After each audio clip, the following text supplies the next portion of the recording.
father of 5 is behind the brutal killing of a 16-year-old girl in Lapu-Lapu City. With the admission of the crime by the 43-year-old suspect, the PNP has declared the gruesome murder case as solved. Huey Therese Lennis of PTV Cebu filed this report.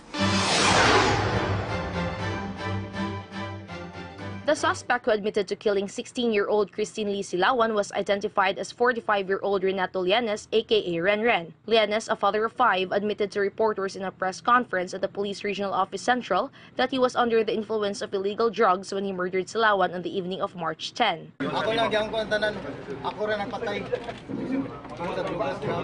Yung saan mo pagpatay, boss? Ginunggan ako sa gunting. Unya. Dayon na akong iwaang mo yang now. Sa Facebook ko yan minro. Unya. Unya karon kay ako sige pa ba nga dili ko tinud CJ. Lianes said he met Silawan through Facebook by using the dummy account as CJ Diaz and used a photo of a handsome teenage boy, and he has also other dummy accounts. He admitted that he had a relationship with a 16-year-old girl through Facebook and decided to meet her personally on March 10. He and Silawan eventually met in front of the Sacred Heart Parish in Barangay Pahak, Lapu-Lapu City.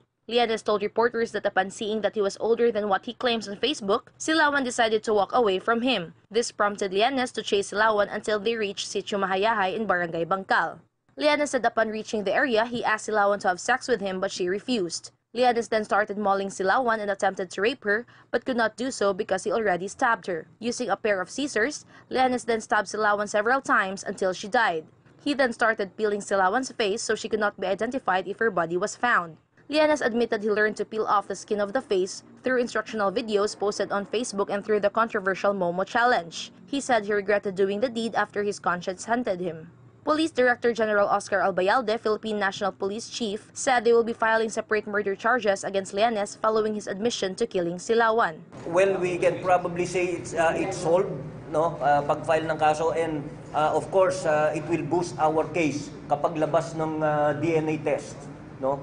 That will boost yung sinasabi niya, yung extrajudicial confession niya. We can probably say that this case is solved but never closed. With the evidence that we have, the CCTV, no, at of course we're waiting, and of course yung kanyang extrajudicial confession, that accordingly is consistent, very consistent. And he will be made to undergo neurotest also.